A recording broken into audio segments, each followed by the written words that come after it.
The Amnesian Odyssey.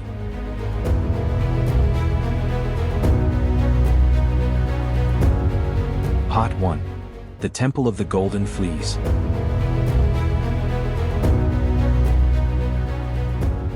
The island of Hemoroides is a remote and insignificant piece of land in the northern reaches of the Aegean Sea. It is divided into three ancient provinces: the Greek city-state of Haliartos in the south, the Persian-ruled state of Odyssey in the northeast, and the forgotten lands of Amnesia in the northwest. It is more than 200 years since King Xerxes of Persia launched his fateful invasion of Greece, and a detachment of his army arrived to conduct the conquest of the island of Hemoroides. The people of the northern lands armed themselves and marched out to repel the invaders, on the understanding that the men of the relatively wealthy southern city-state of Haliartos would join them in their onerous endeavor. The greatly outnumbered army of the north met the Persians at the Battle of Myocardium, and, being betrayed and abandoned by the Haliartosians, were massacred by the victorious invaders. Following the defeat of Xerxes, the Persian invaders of Hemoroides were themselves left abandoned and isolated in the province of Odyssey, and have continued to live according to their own laws and customs since that time. The self-seeking Greeks of Haliartos maintain an uneasy peace with the Persians, trading their agricultural produce for Persian gold. Meanwhile, in the distant northwest of the island, the ancestors of the defeated of the Battle of Myocardium have spent the past 200 years barely eking out an existence in their remote and barren wilderness. In recent times, dark and mysterious forces have stealthily begun to take hold of the province of Amnesia, feeding upon the fears and despair of the downtrodden population, bringing hope that long overdue retribution may be served upon the reviled people of Haliartos. Leader of these dark and mysterious forces is Hemoroides the Necromancer. Over the years, he has patiently, yet irresistibly, built up a loyal following amongst the benighted and ignorant peasant folk of Amnesia. He beguiles them with promises of power and wealth, and above all, revenge upon the betrayers of Haliartos. Using his sorceress powers, Hemoroides conjures up the long-dead warriors of Hades, particularly those slain by the Persians at Myocardium, unshackling their inherent hatred for those who deceived them some 2 centuries ago. The city elders of Haliartos have become greatly alarmed by the reports of monstrous and beastly acts of depravity in Amnesia, and have determined to deal vigorously with the perpetrators of these vile and thoroughly unpleasant crimes. To that end, they have dispatched the mighty hero Testicles, to bring Hemoroides and his followers to battle and destroy them. The hero Testicles, strategos of the armies of Haliartos, bravest of the brave, and darling of the populace, but is prone to think just a little too highly of himself, and believes himself to be beyond the reach of both the gods and the fickle finger of fate. Initially, the great hero was not inclined to accept the duty assigned to him by the elders, having no great desire to leave the comfort of home, and put himself in harm's way in some flea-infested corner of the island. Until that is, he discovered that the fleas in question were in fact made of solid gold, created by the gods of Olympus and sent to infest the rotting carcass of a sheep, inconsiderately dumped by a passing shepherd in a fork in the branches of a tree. That tree, with its golden fleas, is now at the center of a ruined temple, guarded by the followers of Hemoroides. And Testicles believes that he has nothing to fear from such a rabble. Consequently and confidently, he has gathered his warband together and marched into the frightful wilderness of Amnesia, intent on looting the sheep and its covering of golden insects. Once the prize is his, he will return to Haliartos and enjoy the spoils of his victory. Or so the mighty hero believes.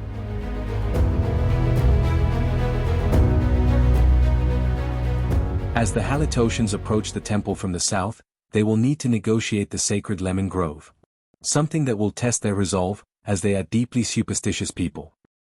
To the west is a rocky area, which will be difficult to advance across. On the far side of the temple, to the north, can be seen a mysterious vaporous swamp.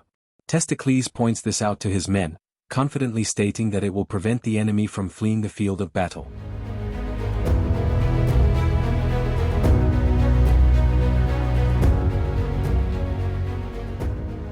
Testicles, with his hoplite bodyguard in close attendance, prepared his forces for the advance upon the temple. Seeing no opposition before him, the strategos blithely expected to secure his prize and promptly be on his way home. He organized his forces with peltasts on either side of him, and to the left, with the rocky outcrop ahead of them, he deployed a unit of javelin-armed skirmishers. The first initiative roll goes to the forces of the underworld, and Hemoroides will make the first moves of the game. Waiting, ominously, in the temple, the necromancer, surrounded by his bodyguard of deathly shades, prepares to summon up the skeletal hordes of the underworld. To do so, he must use one of his 3 magic tokens to activate the skeleton warriors. Although this does not prevent him from using his magical powers later in the turn. The Shades of Hades are mainly used in the game to provide Hemoroides with multiple attendants, soaking up any damage the necromancer may suffer. They are impervious to missile fire and drift ethereally around the battlefield.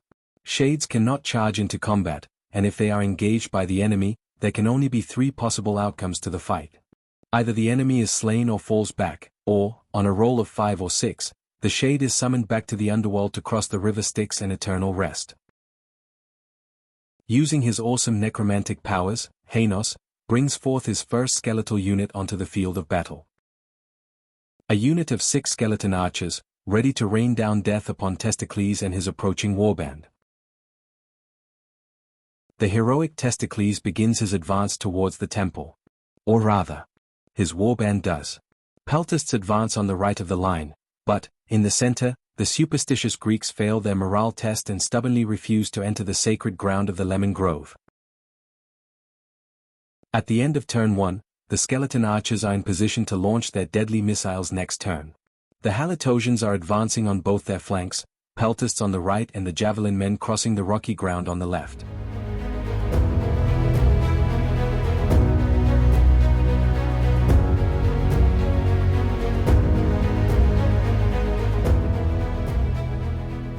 Turn 2's initiative roll once again goes to the forces of the underworld. The gods are smiling down upon the necromancer. As his first action in turn 2, Hemoroides activates Osteotherapas, Lokargos of the Fallen, accompanied in his ghostly chariot by Clarionides the Hornblower. Once activated by the necromancer, Osteotherapas can subsequently activate any other skeleton units on the table, leaving Hemoroides free to use his magical powers. Chariots are powerful units in the game, moving 10 inches, charging 2d6 inches, having 3 wounds to lose before being removed and making 1 impact strike for every figure they are in contact with.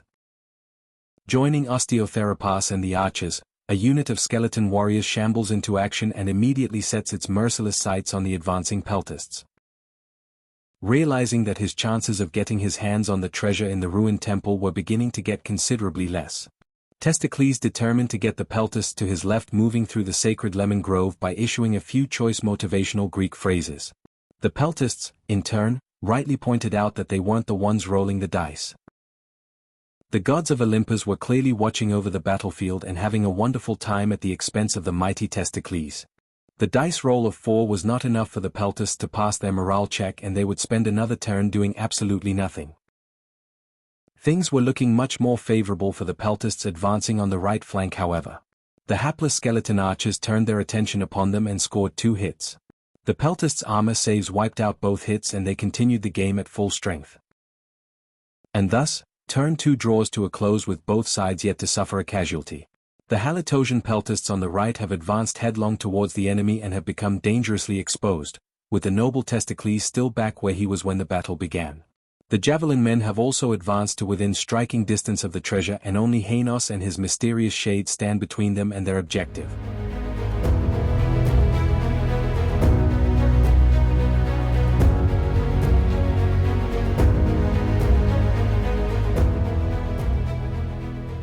Finally, Testicles makes an impact on the game by rolling high on the turn 3 initiative roll. And, as if to emphasize his greatness, the Peltasts roll a 5, which finally gets them moving into the sacred lemon grove.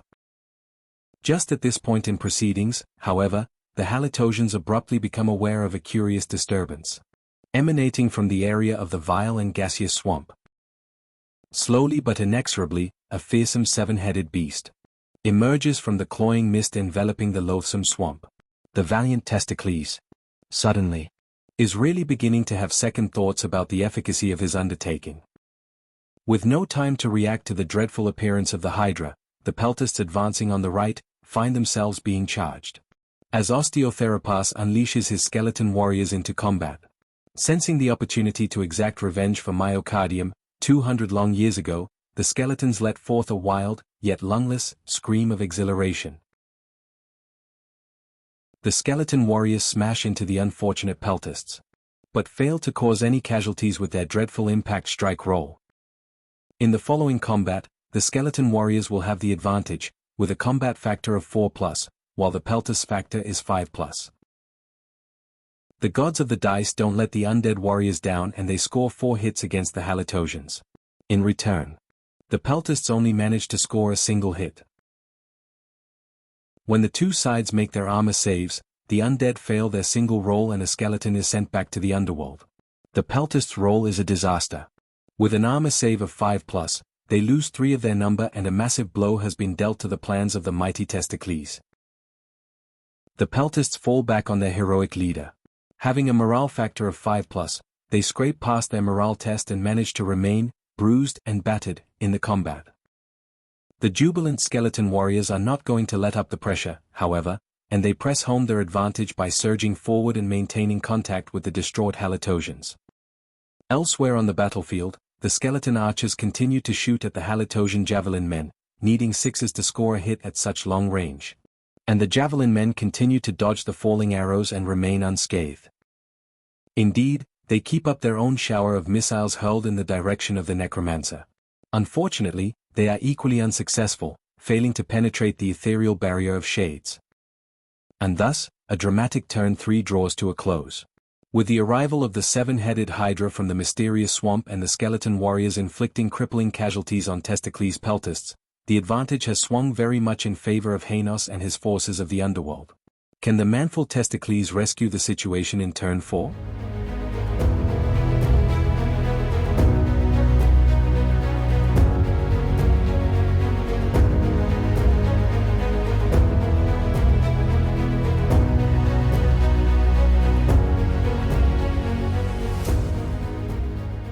Just when the Halatosians could do with maintaining the initiative, they are comprehensively beaten on the dice roll.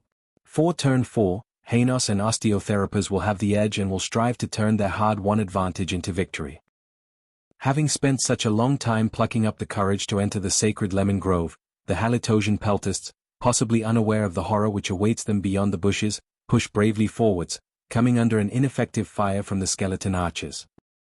Becoming thoroughly irritated with the constant hail of missiles coming his way, Hanos conjures up a deadly fireball spell and angrily hurls it at the javelin men in the rocks.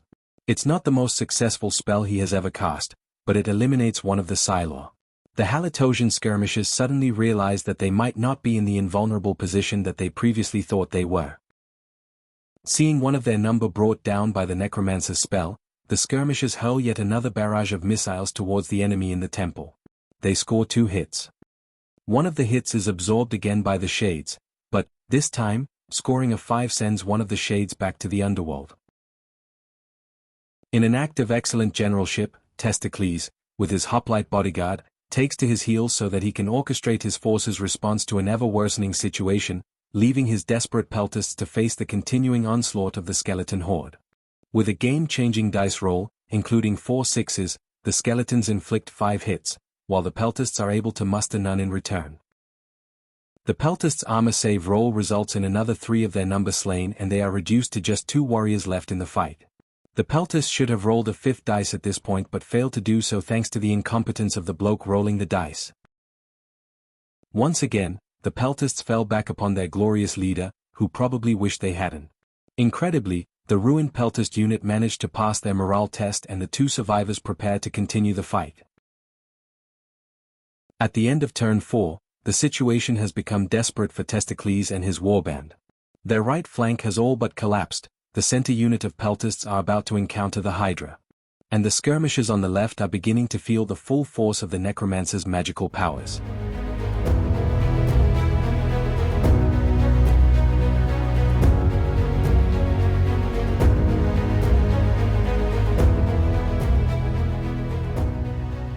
Turn 5's initiative roll offers the faintest glimmer of hope to the heroic Testicles. By the narrowest of margins he, at least, gets the opportunity to move first. Having gained the initiative, the remaining peltasts fail their morale roll to charge the skeletons. Understandably, perhaps, the mighty Testicles is reluctant to attack independently, and so, the counteroffensive comes to nothing. In one of those strange occurrences in warfare, when the skeleton warriors have their turn to charge, they fail to roll high enough to cover the distance. The two units then stand and stare at each other, both making no attempt to engage. Over at the temple, the peltasts emerge from the cover of the sacred lemon grove, to be met by a fireball spell from Hainos. The die roll causes 3 hits on the Halictosians. The peltasts defend 2 of the strikes, but the third brings down a warrior, their first casualty of the day. In spite of the magical assault upon them from the temple, the peltasts have the courage to launch a barrage of spears towards the approaching Hydra. Because the beast has the large target modifier, the peltasts only need to score 4+ to hit the target. They score 5 hits. With a 3+ armor save against shooting, the Hydra only suffers 2 wounds, so still has 5 to go. Brushing off the wounds caused by the peltasts, the Hydra prepares to launch its own attack. The swamp beast has the capacity to make a poisonous breath attack, provided it is within 6 inches of the target. The attack is so deadly, that the target suffers a -1 modifier to its armor save. The peltasts will need to roll 6s against any hits they receive. The attack causes 1 hit and the peltasts' armor save of 5 would have blocked the hit. But the -1 modifier makes all the difference and they suffer another casualty, taking them down to 6 figures. Having lost men to the magic of the necromancer and the poisonous breath of the Hydra, the peltasts now come under fire from the skeleton archers.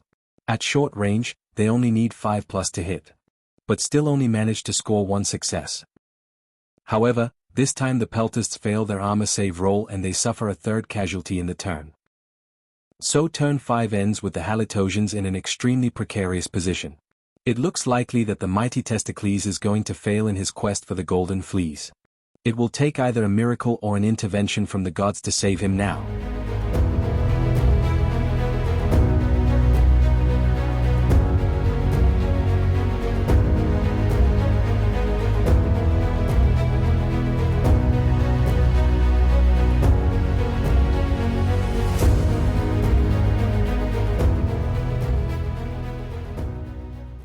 It appears that Testicles is going to get neither the miracle nor the gift from the gods that he so desperately needed.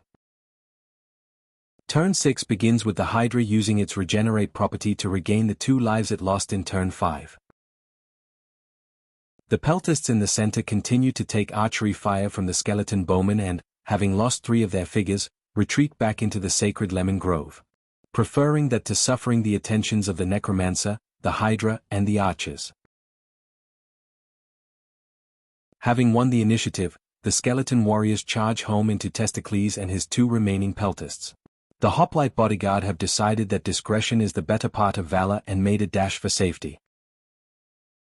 In the ensuing combat, the skeleton warriors lose another figure.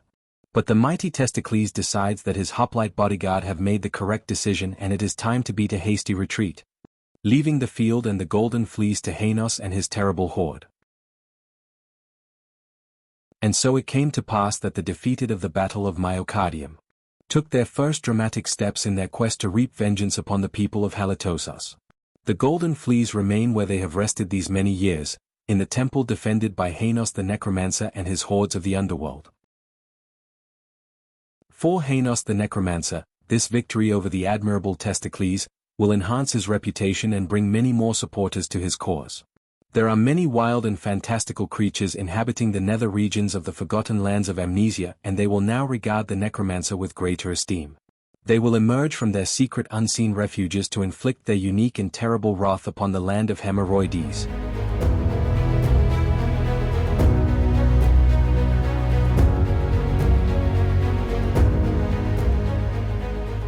Thank you for taking the time to view this humble telling of the first episode in the Tales from the Amnesian Odyssey. There are many more epic stories to be told, so please watch out for further offerings in the ongoing conflict between the forces of light and the forces of darkness, on the island of Hemoroides. The rules used to fight the battles fought throughout the land of Hemoroides are Horrible Little Men, written by Adam Fairclough and available to download from the Wargame Vault. Some of the game rules used have been created especially for the specific characters to be found in the Amnesian Chronicle and do not appear within the rulebook. I would like to say a big thank you to Adam for putting together an excellent set of rules, with quick-to-learn game mechanics and a massive range of both historical and mythical applications.